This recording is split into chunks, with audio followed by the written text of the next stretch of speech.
Good afternoon, ladies and gentlemen. Welcome to Bonaire. And this is a little different, kind of compared to what we usually do. Let me get rid of this stuff here real quick first, and then let's take a quick hop outside and see what's going on here. What have we got here? This is Divi Air. This is Papa Juliet Sierra Kilo Yankee. Say that 3 times fast.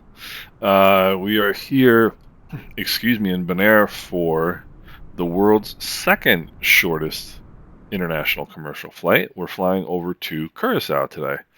A grand total of about 41 miles it says, but I know it's less than that. But that's what ForeFlight is telling me. Anyway, let's engage the tow brakes, external power supply on, rotating beacon on. Mixtures and props full forward, master and battery switches on, fuel valves open, fuel pumps coming on. Let's open the starter hood cover, magnetos on left. Let's crack the throttles, take a look outside, make sure there's nobody outside to kill or maim. And let's get that right engine started.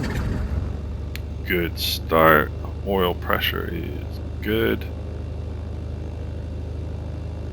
Left prop is clear.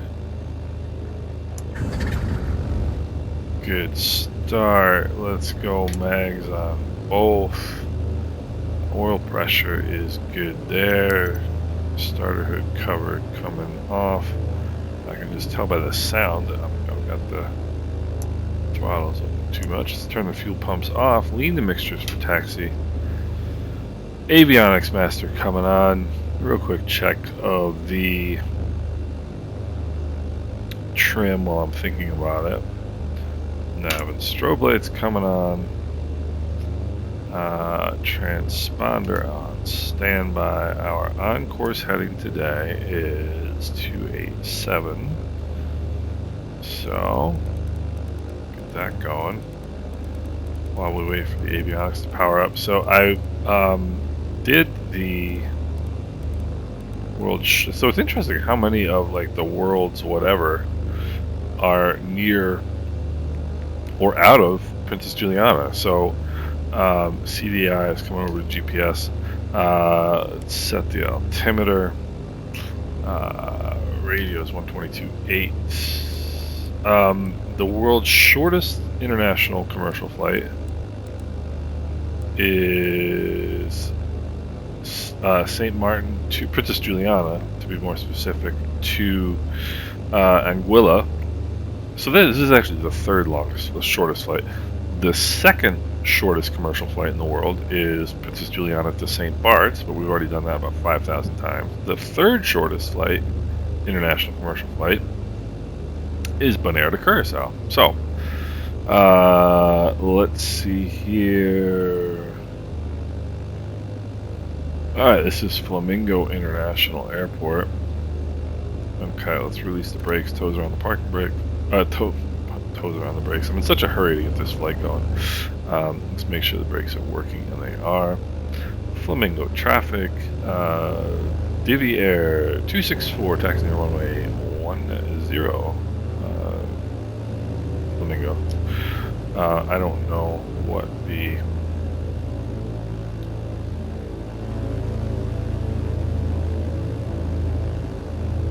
taxiways are, which I should.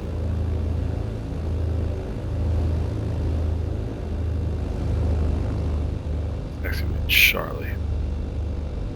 Alright. Let's set the flaps for takeoff. Let's turn the fuel pumps on. Let's see here. Landing lights coming on. I don't see any traffic on ForeFlight. I don't see any traffic on the GPS. I don't see any traffic on the runway. Flamingo traffic, Divi Air 264, taking off runway 10, be a left downwind departure to the west, Divi Air. And I can scarcely believe my eyes that there's just a truck just driving down the middle of the runway, which makes perfect sense. When will this stop? Apparently never. Alright, mixtures and props full forward, flaps are set, fuel pumps are on. Heading indicator checks with the runway number. Takeoff power is coming in. Takeoff power is set. Engine instruments are in the green. Airspeed is alive. Accelerating normally. Hold center line. 80 knots came, or 70 knots rather, came pretty quickly because a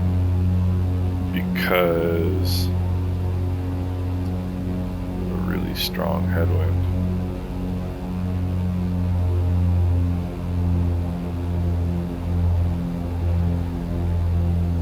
Let's bring the manifold pressure back. Let's bring the flaps up. And let's trim here. Look at this. Kind of a neat airplane, huh? I mean, it's the same airplane, but I like the livery. I really do. It looks pretty slick. Alright. Bonaire, Flamingo traffic. Divi Air 264, left crosswind, off runway 10. We'll be making a left downwind departure to the west. Flamingo. Alright, 1,000 feet AGL. Let's turn our fuel pumps off. And again, a really cool view of here.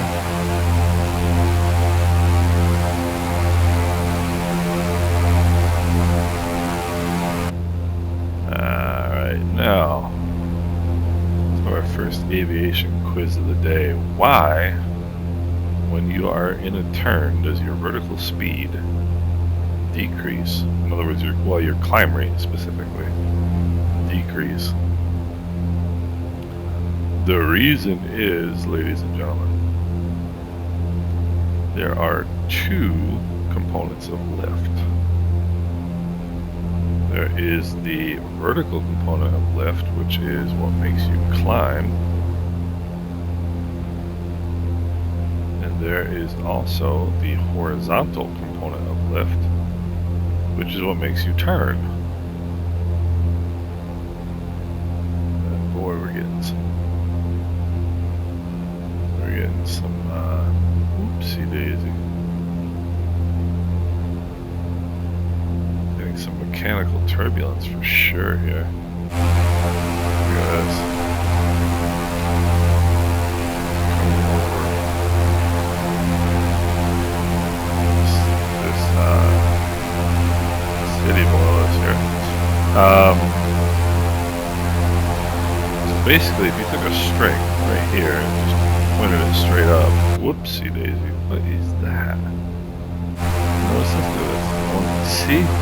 And that's what I'm talking about. I've been talking about this for quite a while. Like, first of all, this is dirt. I mean, it's dirt. It's not... If it's concrete, it's one thing. And the props back. I ignored the manifold pressure in the climb, so manifold pressure's already at 2,300. So...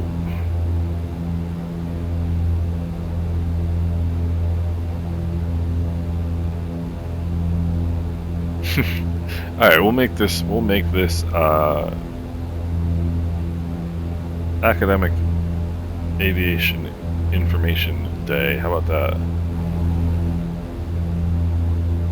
that? So we get back to the lift and so on here in a second.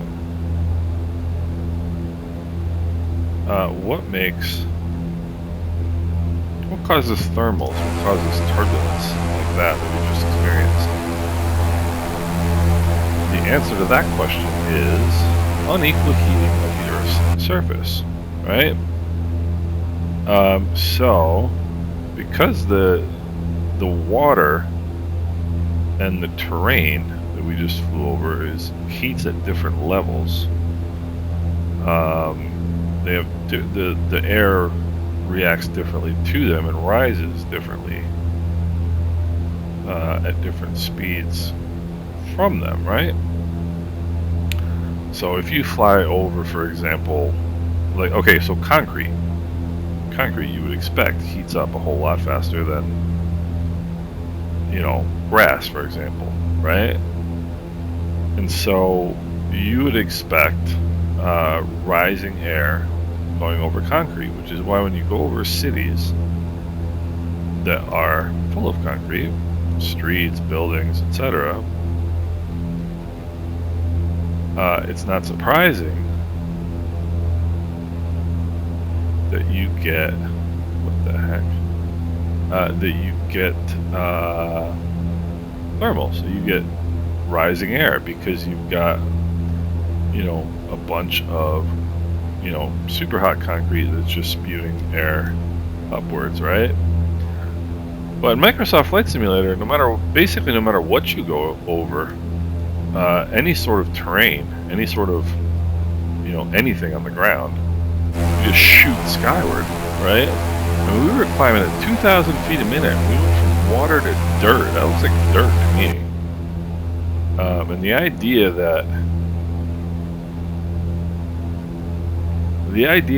that terrain that we just flew over would cause the airplane to climb at 2,000 feet per minute is absurd, in my humble opinion. And so I just don't quite understand. Lean the mixtures here. I just don't quite understand, like, what the deal is, I guess. And I guess I never will. I mean, who knows? You know, they'll probably improve it with time, but I mean, that's just crazy in my opinion.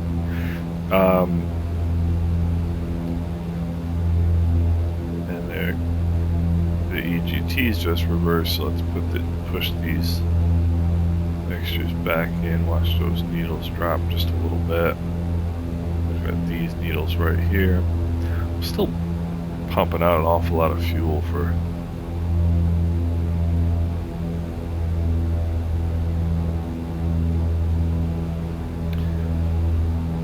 what we're doing. Anyway, it's clearly a bit of a, seems like there's a bit of a southerly wind today because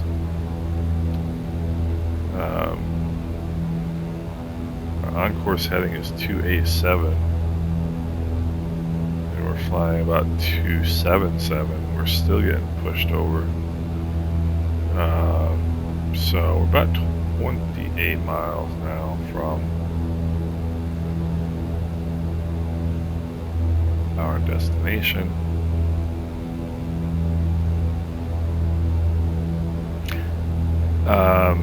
So getting back to lift, you don't get this anywhere else, by the way, kids. No other YouTube channel that will pass along useless aviation knowledge to the extent that this one will. So when you are climbing straight ahead and you enter a turn, essentially what you're doing is exchanging vertical energy, which is making you climb, for horizontal energy, which makes you turn. And because you're using some of your energy in the horizontal plane, you are losing some of the energy you're using to climb. And so that's why you need to either pull your nose up to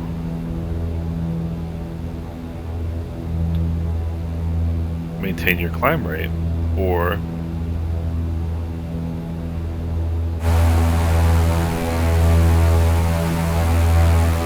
you're not going to maintain your climb rate. It's pretty slick looking airplane. I like this.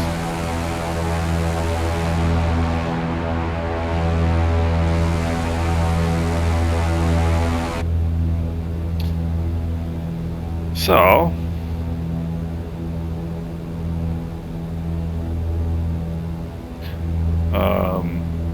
I wasn't expecting to be able to fly today because I'm trying to be a responsible adult. do all the things I'm supposed to be doing, as opposed to doing what I want to do, which is fly the sim. And I'm gonna go flying in the real plane this evening with a buddy of mine who is working on his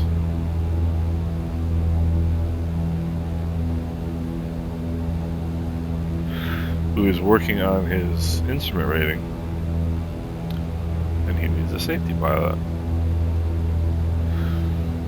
For those of you who don't know, when you're practicing instrument approaches or instrument flight, what you do is you put on something called a hood. Well, it's referred to as a hood, but what it is what the FAA refers to as a view limiting device. The FAA is very creative when they come up with names for stuff.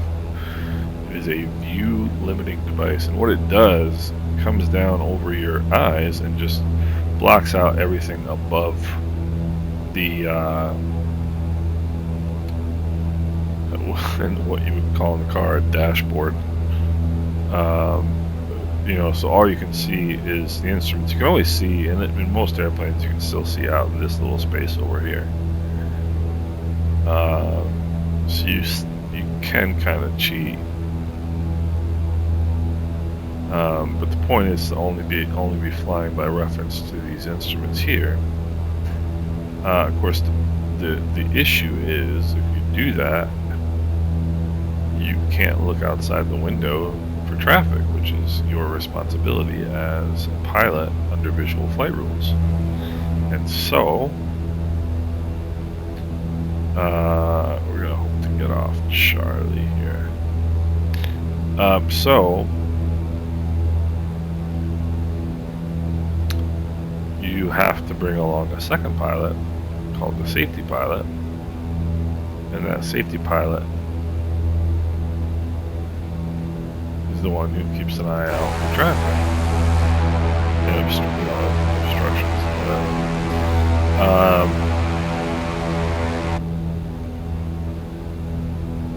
16 nautical miles out, and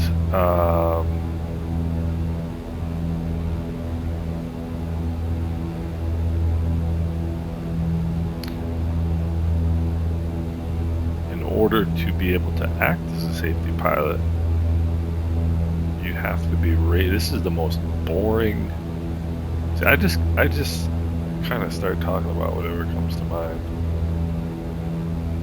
And I'm sorry for boring you to tears today, but so in order to be able to act as a safety pilot, you have to be rated in the category and class of airplane that's being flown. So for example, I am rated private pilot single engine land, and aircraft single engine land. Now category and class. Category is the big broad strokes, right? Category is airplane, helicopter, sailplane, gyrocopter, etc. Class is single engine, multi-engine, etc. You have to be rated in category and class. I am rated in airplane single engine land. So if I had a friend who was looking for somebody to be safety pilot flying, for example, this airplane, because he wanted to go out and shoot some approaches, I could not be his safety pilot because I am not multi-engine rated. So anyway, this is all the stuff you have to learn for, usually from private, mostly from private pilot knowledge. So this is, actually, let me make a radio call here. What's the name of this airport again? Is this Beatrix? No, this is not Beatrix, this is Hato.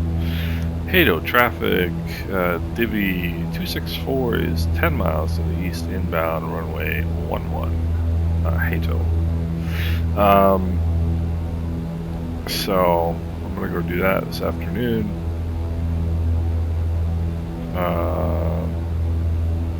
fun. And anyway, coming back to this flight, this is the world's third longest international flight.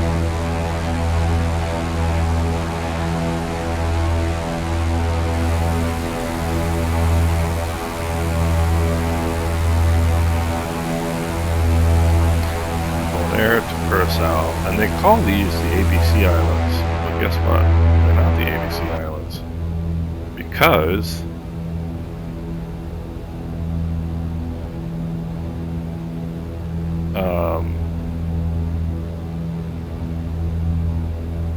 it's actually Aruba, Curacao, then Bonaire. So shouldn't it be the ACB Islands? And yes, I will be here all week. Let's bring the props back, start making the descent here, props back. Bring the manifold pressure back.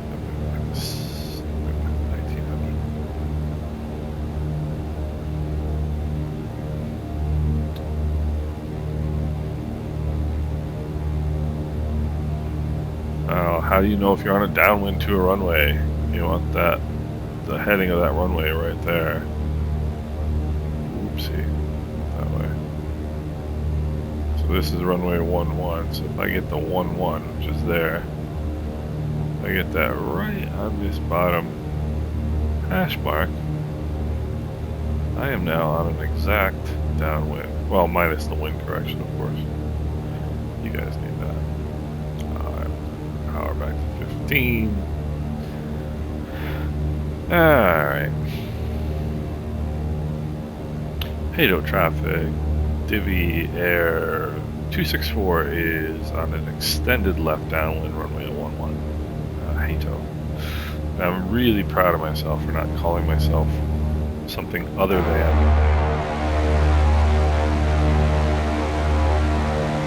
Divi Air. Because my prediction was that I was going to call myself Willa 264 about 14 times in this flight.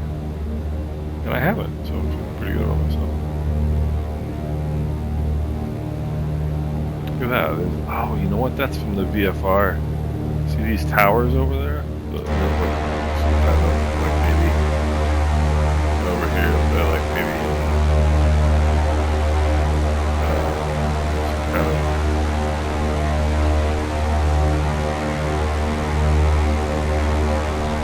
kind of lost towers or something. I've got the VFR thing installed. That's probably what that is. All right, mixtures and mixtures. Full forward rather. Let's turn the fuel pumps on. Let's start slowing this airplane down. I'd like to be a little bit wider, actually.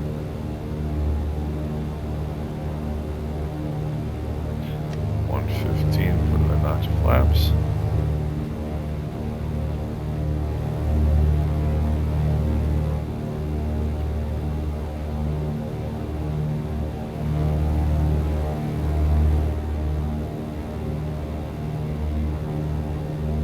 Okay. Back in that white arc here.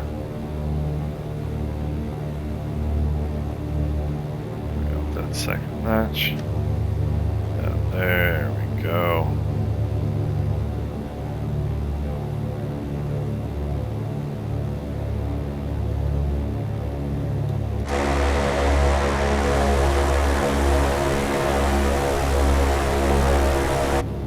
Alright, now Hado traffic, Divi Air 264 turning left base runway 11, Hado. Alright, let's go. Mixtures and props full forward. Fuel pumps are on. Flaps are set. Now again, I'm in a turn here, so I'm keeping an eye on that vertical speed. I don't want it to drop right the heck off. I'm in a low energy state right now because I don't have a lot of airspeed.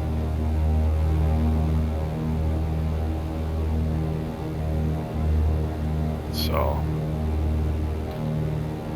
mixtures and props full forward, fuel pumps out, flaps are set, seatbelts are secure.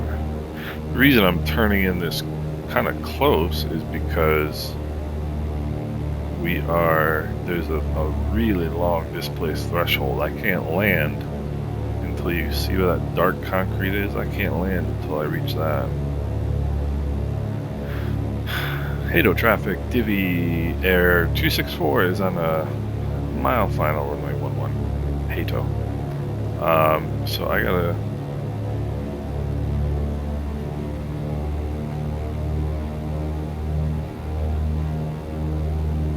keep an eye on things here.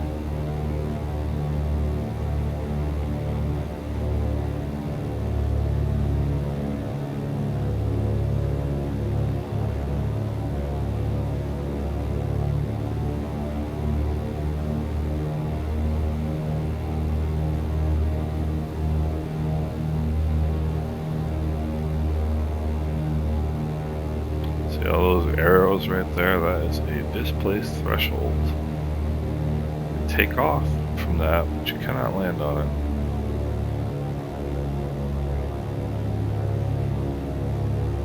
I'm unpleased with this approach and landing already, and the reason is because I've been yo-yoing like crazy in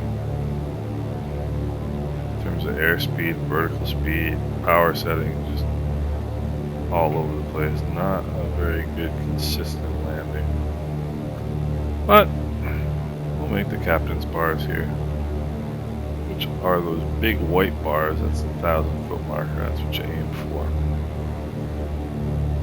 Airspeed is good. Floating, floating, floating, floating, floating, floating. Alright.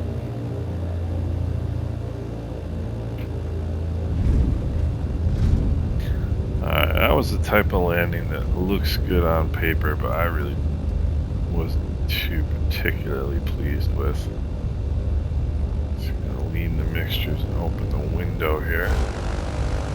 It is hot out. And so we're getting off Charlie here. And I don't do anything besides that until I get off the runway. And it's like a busy day down here. These are both pay-wear sceneries, by the way. Bonaire and here in Curacao.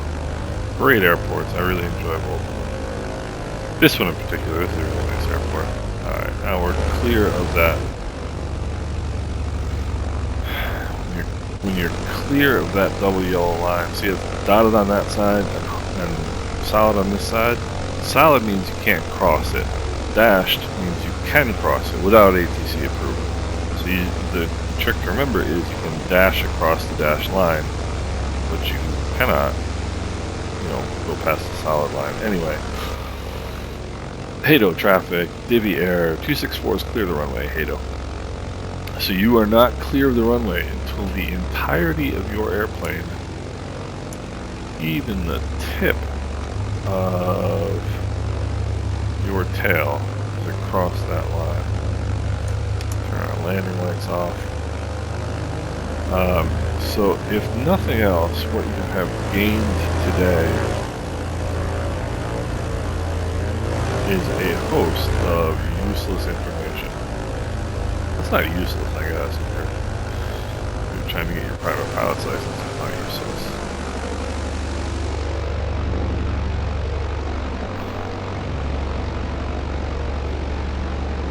But like I said, I never plan what I'm gonna flap my gums about. I just kind of go with whatever comes. And it's funny because there's been a couple videos that I've done where for whatever reason I couldn't actually use the video. But I had like a really good conversation with myself. And I'm really bummed like that I can't use the video because I thought it was pretty cool. But there you are, Curacao. I have no idea where I'm going, by the way.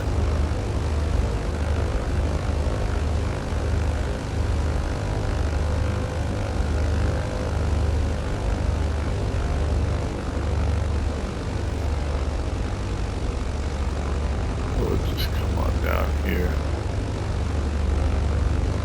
Yeah, just wander on over here.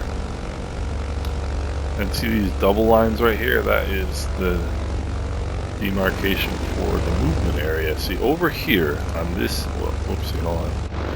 On this side of this double yellow line over here, you can move around all you want without ATC approval. To cross this double yellow line and enter the taxiway, you need ATC approval.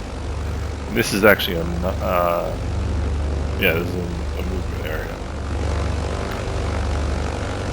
Maybe I should have gone down there, but that's alright. I just didn't feel like taxiing anymore. So, we'll get a good look at this, airport. Yeah, I probably should have kept going, but that's alright. Alright, this does it for me. Mixtures to idle. Cutoff throttles are idle. Set the parking brake. Fuel pumps are off. Avionics master off. Turn the lights off. Mags off. Master and battery switches off. Set the chocks. Bring out the boarding steps. Open the doors. Probably should have gone down, like I said, further. And we did put our flaps up this time because we are professional pilots. I probably should have gone down like there. That's probably the GA area, but we are a commercial flight. And I actually assume that this is probably the FBO, So again, this is a cool airport. I like this livery. I just picked this up on flightsim.to, which I thought was pretty cool. And there you have it. That is the world's third shortest commercial flight. Hope you guys are having a good day.